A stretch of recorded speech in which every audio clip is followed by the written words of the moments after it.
خیر عجیب و غریب ذائقے سے پر ناشتہ اتنی بڑی سزا بھی نہیں ہے۔ سینڈوچ کا بائٹ لیتے ہوئے مزدین نے مسکرا کر کہا۔ اس نے اپنے اور زرمین کے رشتے کو شہزر سے فی الحال منفی رکھنے میں ہی عافیت سمجھی۔ اوہ، تو گھر میں سبھی واقف تھے کہ ہر دن ناشتے پر میری زبان اور معدے پہ کیا گزرتی ہے۔ وہ حیران ہوئے۔ سب کو تو نہیں پتا، میں ضرور جانتی ہوں۔ اس کی بات وہ دونوں مسکرا دی۔ آپ کی مسکراہٹ گواہ ہے بھائی کہ آپ کے لیے زرمین کا وجود اتنا ناقابل برداشت بھی نہیں۔ آپ کو اس کی عادت ہوگی ہے۔ خدا کرے یہ حادثاتی نکاح آپ دونوں کے درمیان محبت کی دوڑ بنا دے۔ یہ دوڑ تا حیات آپ دونوں کے ایک دوسرے سے جدا نہ ہونے دے۔ شہزاد نے مسکراتے ہوئے چہرے کو دیکھ کر اس کے دل سے بے ساختہ دعا نکلی تھی۔ وہ قبولیت کی گھڑی تھی۔ اس کی دعا قبول ہوئی تھی، مگر صرف آدھی دعا۔ گھڑی کی سوئیاں گیارہ کی ہندسی پر جا رکی۔ وہ گھر میں داخل ہوا۔ حسن معمول کھانے کے بعد چائے کا دور چل رہا تھا۔ وہ دھیرے دھیرے قدم اٹھاتا ان کی طرف چل آیا۔ گھر کے بڑے سونے کے لیے اپنے کمرے میں جا چکے تھے۔ جوانوں کی محفل جمی تھی اور کھانا کھا لیا سب نے۔ اس نے صوفے پر بیٹھتے ہوئے بڑھائی بات کہا۔ اتنے دنوں کے بعد سب کے ساتھ بیٹھنا سمجھ نہیں آ رہا تھا، کیا بات کرے۔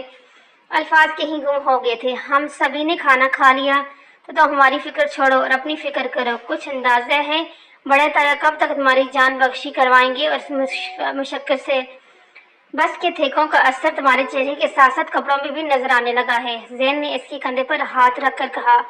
اس کے چہرے پر تھکن صاف دکھائی دیتی تھی، مگر کپڑوں والی بات وہ سمجھ نہ سکا۔ قدر ناسمجھی سے واضحت طلب نظروں سے زین کی سمت دیکھا۔ اشر کے سوا سبھی مسکرا رہے تھے۔ اشر کے چہرے پر برہمی کے تاثرات تھے، گویا اس کی حالت دیکھ کر غصہ چڑھا ہو۔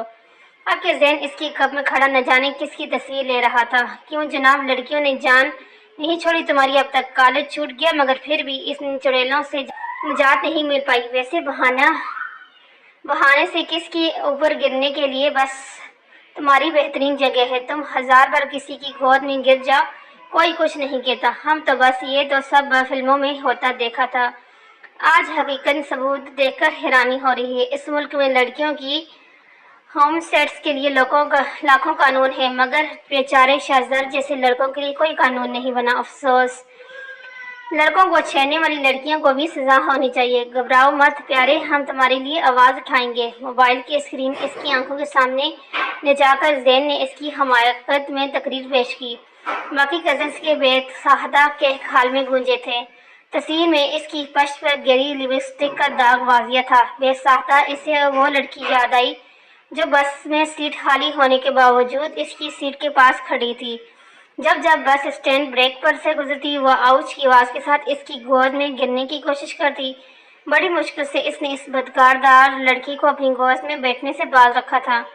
انہی کوششوں کے چلتے وہ داغ اس کی سفید شرٹ کو داغدار کر گیا تھا۔ مجبوراً جب اس نے اپنی شرٹ بدلی تب کہیں جا کر سکون کی سانس نصیب ہوئی۔ وہ سب کے سامنے گھسا کر رہ گیا۔ اس کو لے کر لڑکیوں کا پالیکن ان لڑکوں سے پوشیدہ نہیں تھا۔ تبھی عالیہ بیگم ہال میں داخل ہوئی۔ سب کی ہنسی کو بریک لگے تھے۔ شہزاد جلدی سے فریش ہو جاؤ اور آ کر کھانا کھا لو۔ رات بہت ہو گئی ہے بیٹا، میں کچن میں تمہارا انتظار کر رہی ہوں۔ وہ جی کہتا ہوا اٹھ کھڑا ہوا۔ اپنے کمرے میں داخل ہوتے ہی اس نے نظر چادر میں چھپے وجود پر ٹھہر گئی۔ کوئی جیشن نہیں ہوئی تھی، غالباً وہ سو چکی تھی۔ وہ اپنا بیگ صوفے پر پھینک کر غسل خانے کی سمت بڑھا۔ تبھی بے تحاشا کھانسنے کی آواز سن پڑا۔ وہ بستر میں بیٹھی مسلسل کھانسے جا رہی تھی۔ اس اچانک آفات پر وہ گھبرا کر گیا۔ فوراً امداد کے طور پر اس نے سائڈ ٹیبل پر موجود جگ سے پانی گلاس میں ڈال کر اس کی طرف بڑھایا۔ غالباً نیند میں گلا خشک ہونے کی وجہ سے کھانس رہی تھی۔ زرمین نے پہلے پانی کے گلاس کی طرف پھر اس کی طرف دیکھا اور اپنا رخ دوسری سمت پھیر لیا۔ اس کی کھانسنے رک چکی تھی۔ اس کے چہرے پر مجھے نہیں چاہیے والے تاثرات کو دیکھ کر شہزاد نے پانی کا گلاس سائڈ ٹیبل پر رکھ دیا۔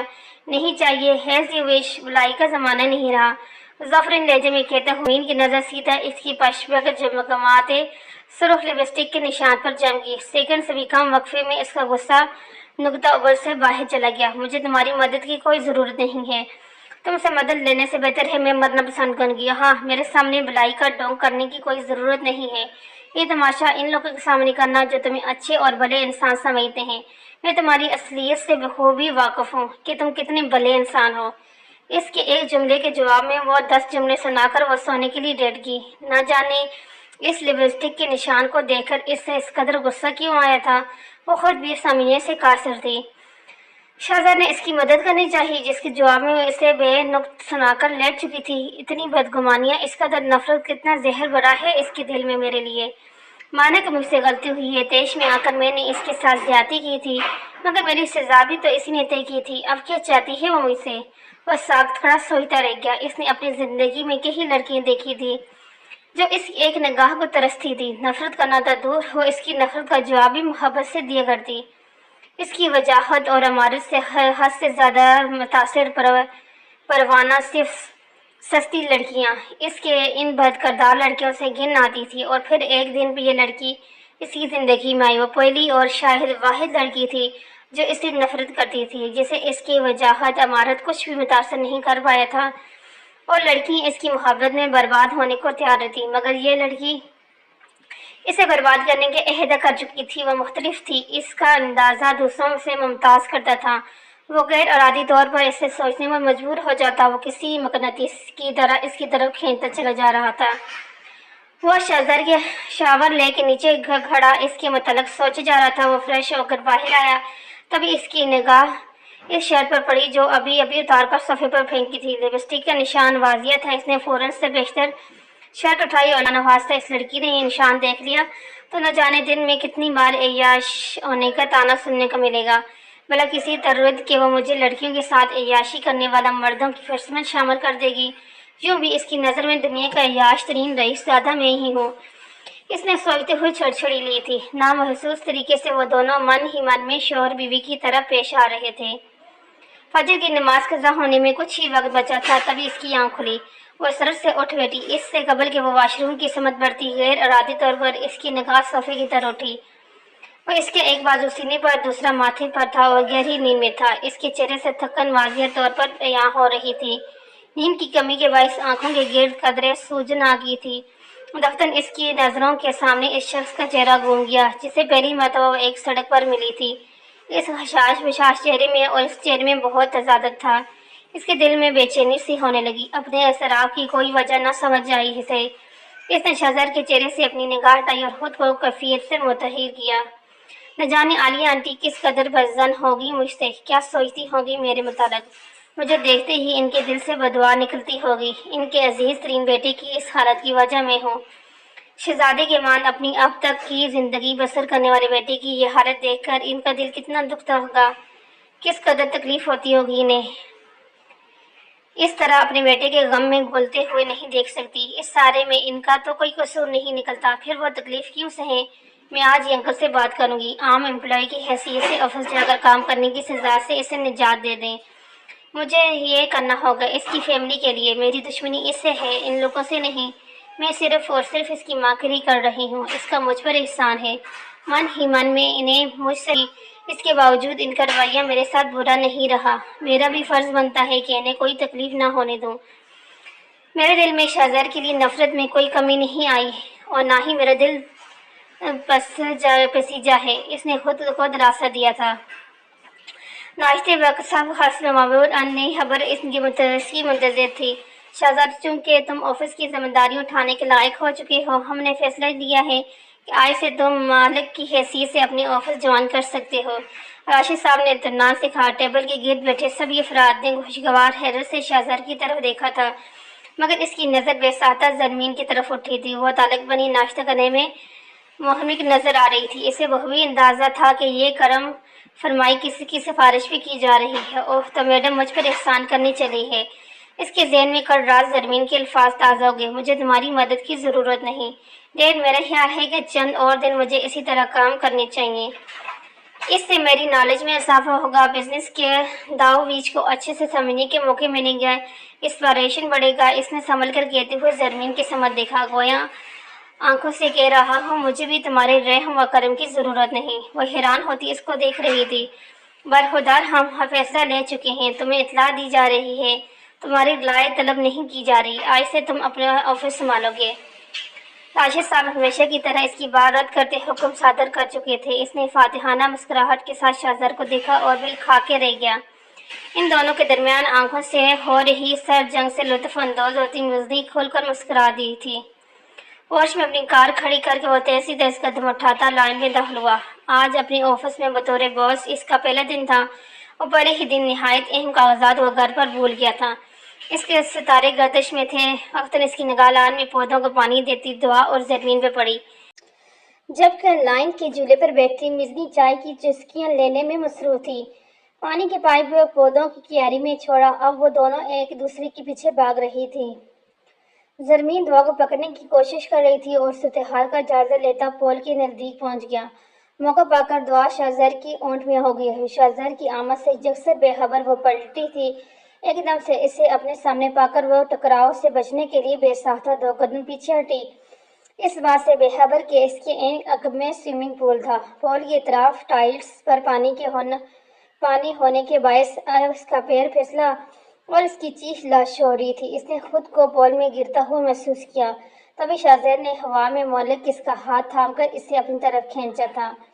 نتیجتاً وہ اس کے سینے سے جا لگی۔ دونوں ہی کا توازن ایک ساتھ بگڑا تھا۔ لاشعوری طور پر زرمین نے اسے کمر کے گرد شرٹ کو سختی سے مٹھیوں میں جکڑ کر خود کو لڑکھڑانے سے باز رکھا، جبکہ شاہزر نے اسے کندھے سے تھام کر توازن سنبھالا تھا۔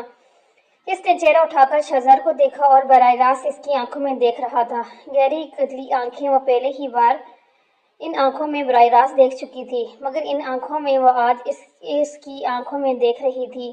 ان آنکھوں میں ایک فرق تھا، جذبات کا فرق۔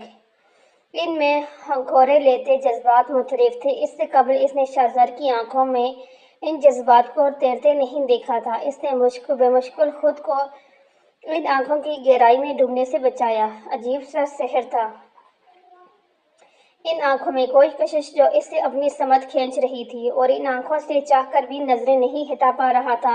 اس کے ہاتھ شاہزر کی شرٹ کو جگرے ہوئے تھا۔ شاہزر کے دونوں ہاتھ اس کے کندھے پہ تھے، وہ دونوں ایک دوسرے کے بہت قریب تھے۔ چند سیکنڈ گزر گئے، سحر کو ان دونوں کی داہنی طرف کھڑی دعا کی تالیوں کی گونج نے توڑا۔ واہ چاچو، آپ بالکل کریکٹ ٹائمنگ پر آنٹی کو بچا لیا، آپ سچ میں ہیرو ہیں۔ وہ دونوں جیسے ہوش میں آئے تھے۔ سیکنڈ سے بھی کم وقفے میں وہ دونوں ایک دوسرے سے کرنٹ کی تیزی سے دور ہوئے تھے۔ شرم کے مارے زرمین کا چہرہ سرخ ہو گیا۔ مزنی کی موجودگی نے صورتحال کو مزید آکورڈ بنا دیا تھا۔ یہ کیا بدتمیزی ہے؟ How dare you touch me! ضبط کرتی وہ آواز دبا کر بولی۔ مبادنہ آواز مزنی کے کانوں تک نہ پہنچ جائی۔ بدتمیزی؟ کون سی بدتمیزی؟ میں نے تمہاری ہیلپ کی ہے میڈم، اگر میں تمہیں ٹچ نہیں کرتا تو اب تک تم پول میں گر چکی ہوتی، اور تو اور یہ سب سینڈنگ تھا۔ مجھے کوئی شوق نہیں ہے تمہیں ٹچ کرنے کا۔ میں نے تمہیں ٹچ کیا تو کیا تم نے مجھے ٹچ نہیں کیا؟ حساب برابر۔